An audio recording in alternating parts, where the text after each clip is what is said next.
ফেসবুকে প্রধানমন্ত্রী নরেন্দ্র মোদীকে অশ্লীলভাবে গালিগালাজ করার অভিযোগে এক ব্যক্তিকে গ্রেপ্তার করল আরামবাগ থানার পুলিশ। ধৃতের নাম হাসান আলী। তার বাড়ি মুর্শিদাবাদে হলেও তিনি রাজমিস্ত্রির কাজ করার সূত্রে আরামবাগের তিরোল গ্রাম পঞ্চায়েতের পুইন এলাকায় থাকেন। আরামবাগ থানার পুলিশ পুইন থেকেই তাঁকে গ্রেপ্তার করেছে। স্থানীয় বিজেপি নেতৃত্বের অভিযোগ, ওই ব্যক্তি তাঁর ফেসবুক অ্যাকাউন্ট থেকে প্রধানমন্ত্রী সম্পর্কে কুরুচিকর মন্তব্য করেছেন। যিনি দেশের প্রধানমন্ত্রীকে এরকমভাবে অশ্রদ্ধা করেন তার দৃষ্টান্তমূলক শাস্তির দাবি জানিয়েছেন তারা। তাই তারা আরামবাগ থানায় লিখিতভাবে অভিযোগ জানান। এরপরই পুলিশ ওই ব্যক্তিকে গ্রেপ্তার করে। বৃহস্পতিবার তাঁকে আরামবাগ মহকুমা আদালতে তোলা হয়। যদিও ধৃত ব্যক্তির দাবি, কিভাবে হয়ে গেছে তিনি বুঝতে পারছেন না, এর জন্য তিনি ক্ষমা প্রার্থী।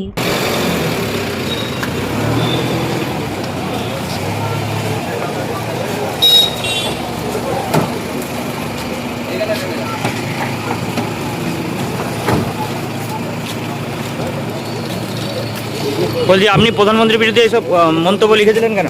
হ্যাঁ, ভুল হয়েছে? কোথায় বাড়ি আপনার? কি নাম আপনার?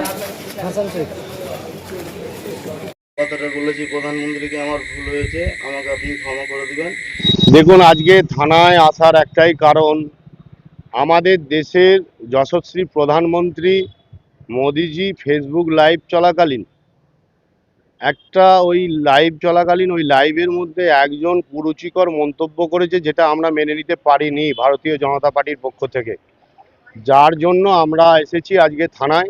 গতকাল রাত্রিরে তাকে আমরা চিহ্নিত করতে পেরেছি। চিহ্নিত করতে পেরে আমরা যথারীতি প্রশাসনকে আমরা খবর দিই তড়িঘড়ি। প্রশাসন তৎক্ষণিক যায়, যে তাকে সে ওখান থেকে রিকভারি করে থানায় নিয়ে আসে। আমরা আজকে এসেছি তার এগেনস্টে স্পেসিফিক কমপ্লেন জানানোর জন্য।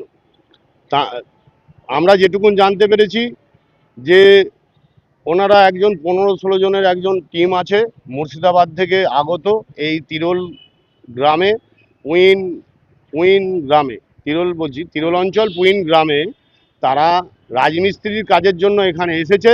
তো সেই রাজমিস্ত্রির কাজ এখানে সেখানে আশেপাশে করে। তো সেখানে থেকে আমরা তাদের ডেরা থেকে যাই, চিহ্নিত করার পর প্রশাসনকে খবর দিই। প্রশাসন ওখান থেকে তাদের রিকভারি করেছে একজনকে, যিনি এই চক্রান্তের মাস্টার মাইন্ড, তাকে প্রশাসন তুলে নিয়ে এসে থানায় রেখেছে। আমরা তার এগেনস্টে আজকে কমপ্লেন জানাবো। হ্যাঁ, গতকাল রাত্রিরে আমরা কালকে চিহ্নিত করতে পেরেছি। আর আমরা চাইছি ওর দৃষ্টান্তমূলক শাস্তি চাই। যে দেশের প্রধানমন্ত্রী, যেখানে বিশ্বে বরেণ্য নেতা একজন, তার এগেনস্টে এই রকম কুরুচিকর মন্তব্য করেছে। আমরা দৃষ্টান্তমূলক শাস্তি চাই, যেন ওকে দেখে আর এই সাহস কেউ না পায় এই ধরনের মন্তব্য করার। ওর ফেসবুক আইডি দেখে আমরা চিহ্নিত করতে পেরেছি। পাশাপাশি ওখানে ছেলেরাও সাহায্য করেছে চিহ্নিত করার জন্য। আমাদের অনেক কার্যকর্তা সাহায্য করেছে, অনেক কার্যকর্তাও সেখানে ছিল। তো থেকে তাকে ধরে দেখা গেছে আইডি তার ফেসবুক থেকে মিলে গেছে। আমরা সেইভাবে চিহ্নিত করে ধরার পর সে অন্যায় স্বীকার করছে, কান ধরে ওঠবোস করছে। কিন্তু এটা তার যথাযথ শাস্তি নয়। শাস্তি আমরা প্রশাসনের কাছে অনুরোধ করব, তার দৃষ্টান্তমূলক শাস্তি চাই, যেন এই ধরনের কাজ আর জীবনে সে না করে। হ্যাঁ, যারা ওইখানে ছিল, একজন 14-15 জনের টিম আছে। এরা বিগত আসতেই থাকে, এরা অনেক বছর ধরেই আসছে এখানে প্রায় এক ধরনের ঘাঁটি গেড়ে ফেলেছে। ঠিক আছে, এদের মদতদাতা পিছনে অনেক কেউ আছে। ঠিক আছে, এরা এক ধরনের ঘাঁটি এখানে গেড়ে আছে বিগত।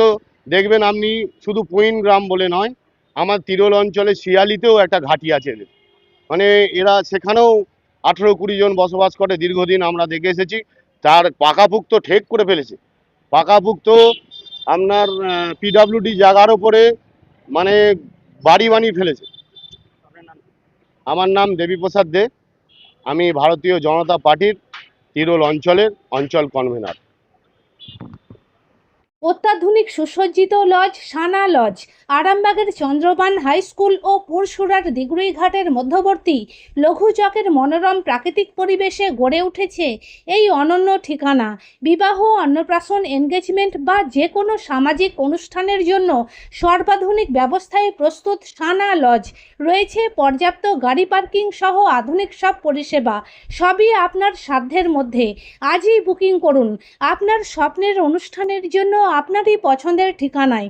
সানা লজ, দিগুড়িঘাট ও চন্দ্রবান হাই স্কুলের সন্নিকটে লঘু চকে। যোগাযোগ Shahnawaz Molla. Mobile number 9734754516, 9641092406। New Noor sofa centre. এখানে সমস্ত রকম সোফা পাইকারি ও রিটেলে বিক্রয় করা হয়। সমস্ত সোফা নিজস্ব কারখানায় তৈরি করা হয়। প্রোপাইটার হানিফ হোসেন খাঁ ও রুহুল হোসেন খাঁ, বড়ডোঙ্গল হাটতলা সিনেমা হলের সন্নিকটে, হুগলি। যোগাযোগ 7797170093 এবং 9382003105।